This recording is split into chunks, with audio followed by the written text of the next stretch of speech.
in with Nerdette's Newsstand, and today is the 8th day in the Johnny Depp vs. The Sun.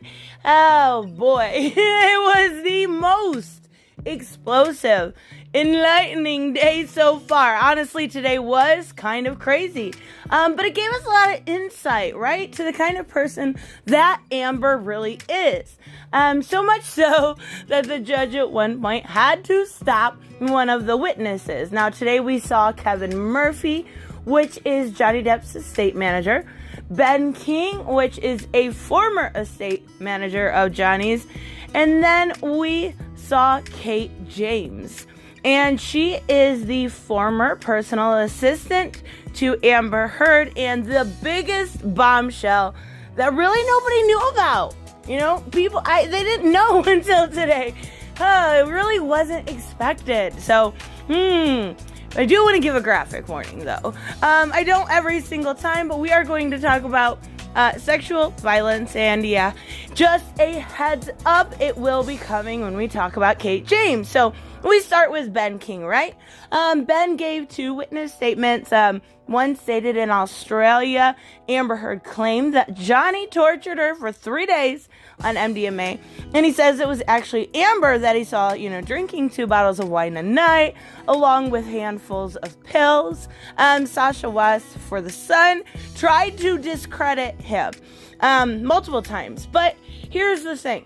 She's going to do this to everybody. Sasha has the same game plan for everybody. You like Johnny, you don't like Amber, that's why you're here. That's basically her whole repertoire. So she kept asking if Adam Wildman had influenced him at all, and Ben, kind of, in my opinion, at least from what I gather, seemed very introverted, right? So he was soft-spoken, and I noticed that Sasha West was mildly taking advantage of that fact.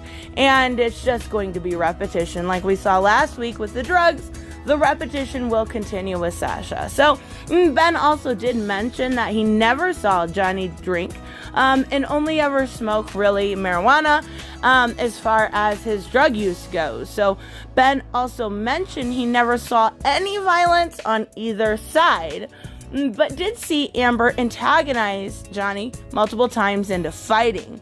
Ben also mentions that during the same incident, Amber lied that there was urine, that Johnny Depp tried to urinate and spell her name, but there, come to find out, there was no urine at all from Johnny that needed to be cleaned, and that was part of his job, right, to bring those cleaners in, and it just wasn't there. And they showed a picture in court of the damage, kind of damage, like there really isn't much at all. Like I see a broken window. Okay, all right. So also he says that on the flight from LA, Amber said to him, "Have you ever been so angry with someone that you just lost it?" And on the same flight, he told her to cover her arms when she was leaving, because he and Jerry Judge had kind of come to the consensus that she had these self-inflicted wounds that she, eventually did blame on Johnny. So next up is Kevin Murphy, and he is coming through a video link from Chicago. He is Johnny estate manager. And Kevin is questioned about the Australia 2005 incident. But then really we began talking about the dogs, Pistol and Boo, right? And the fact that Amber Heard illegally snuck them into the country. What's even worse is that Amber asked Kevin to make false statements under oath about the dogs. She even went as far as to threaten his job in doing so. She threatened the man for perjury, right? Totally makes sense. Good people do that kind of stuff, right? So she asked him to commit perjury or basically lose his job and keep it from Johnny. She didn't want him knowing, even though, he technically did work for Johnny.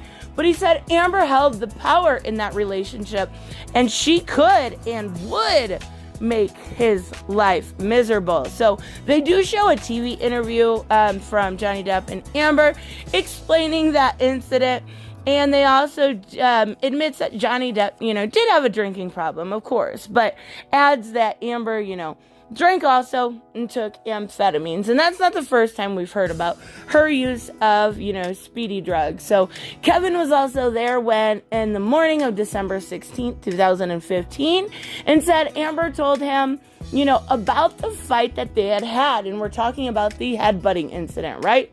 So, she told her all about the fight, and he became sort of suspicious when she had no bruises, no marks, no anything on him.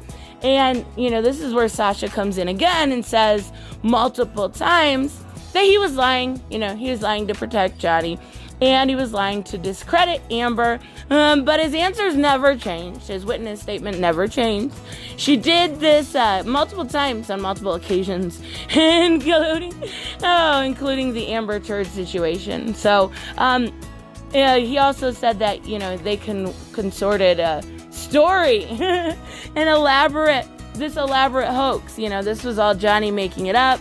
And, everything, that they're saying about this hoax that Amber has made up is false. So, also regarding the Poopgate incident, he said that Amber did admit it. She admitted it from her mouth. But she said, it was just a harmless prank. Sure. Okay. So next up is Kate James, and this is where it is going to get interesting. Kate James is the former assistant of Amber Heard from March 2012 to February 2015, when she was fired, and that has to do with the incident pertaining to the dogs, right? That's initially why she lost her job. And then Amber did end up blaming her for the entirety of that incident. She mentions Amber told her multiple times while filming the Adderall Diaries with James Franco not to mention the romantic scenes to Johnny or his team, to Johnny himself, anything. He could know nothing. She did say that Amber did describe James Franco as not only aggressive, but rapey. And we did hear this before, the way she talked about James Franco. So I'm sure he's not too happy about that situation. But Sasha Wasp for The Sun does the exact same thing she did with all the rest of them, with, Kate. So she's saying that, Kate colluded with Adam Waldman and Johnny Depp to discredit Amber. She did mention seeing Amber drink vast amounts of alcohol, and she would get, all of these drunken texts between, 2 and 4 a.m. She said they were vile, drunken, abusive texts towards her. But at this point, and this was towards the end of the day, Kate eventually did get really mad, like really emotional. And this was mostly directed at Sasha, right? So she was saying, you know exactly why I'm here. As a real sexual violence survivor, I'm here because, Amber faked it. And I have a direct quote coming up. But the judge actually had to intervene and dismiss Sasha. So we will be getting more from Kate James tomorrow. We will get it from Johnny's side.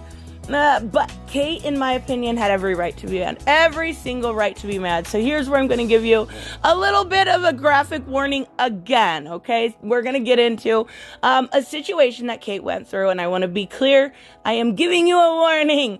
So Kate James was violently raped in Brazil 26 years ago. Come to find out, and this was just recently, in Amber's 5th witness statement, she took Kate's story from Brazil, twisted it, and used it as her own. Kate James was violently raped for 5 to 6 hours at machete point and barely escaped with her life. So this is going to take us to 2013 when Amber found out about this situation and her being a sexual abuse survivor. She called, Kate into her office and asked about every single aspect of the violence and how she has dealt with it and coped with it since. So now, June 25th, right? Not that long ago, June 25th, 2020. Now, she, as in Kate, receives the documents for this case, only to realize that Amber literally took her story. Kate was obviously shocked. She said, Amber literally took the most harrowing, horrible experience of my life, twisted it, and passed it off as her own. And like I said, this caused an absolute uproar today. Not even Johnny's side knew about this until today. And if you come to think about it, it was said a while back that they were going to have some behind closed doors part of Amber's testimony, right? Well, this is it. This is it. The whole story that she made up that needed to be private because, of the nature of it, the sexual violence, it is not her story. It is not her story. It is Kate's story. Like, Kate got so mad, she literally looked at the judge and she said, I am a sexual violence survivor. And that is very, very serious to take a stance. And if you're not one, and I am one, that's the reason why I hear and I take offense. She has every right to take offense. This is huge. If Amber admits to this, or if they have, some, groundbreaking evidence, the case is over. It is absolutely done. She stole a woman's survival story. She is. Like, it just keeps getting lower. But this is the lowest of the low a woman could do. She literally asked her so she could steal her story. And Kate James did an amazing job today, standing up for not only herself, but other victims of sexual violence and standing up for justice. And I think that's finally being seen by a lot of people. This was big. So let me know, of course, what you guys think about what happened today. I am curious. Tomorrow, Kate James will be cross-examined. So that is going to be another big bombshell. I don't know how that's going to go, but I am looking forward to it. Hopefully, Winona will be there tomorrow. She was supposed to today, but everything kind of runs over. So I don't think Amber will even make it to the stand this week, to be perfectly honest with you. But obviously, I am going to keep following this. So make sure you are subscribed and hit that like button. Leave me a comment. I will see you guys in the next one. Bye-bye. Hey guys, I want to give a huge shout out to my Patreon and subscribe stars. You guys literally make this channel possible. Huge thank you to Cage the Mick, Robert McTwiz, Black Knight Fool, Brucey, Chris Z, David L, David Rafford, Jeffrey Allen Carnes, Mighty Balls, Mike Buckner, Maizen Barbosa, Ruskar, Ryan Decker, Robert Hoffman, and Doc Holiday. You guys are absolutely amazing, and thank you so much for all your support. Don't forget on the way out to like as always if you enjoy the content and hit subscribe. And I will see you in the next one. Bye-bye.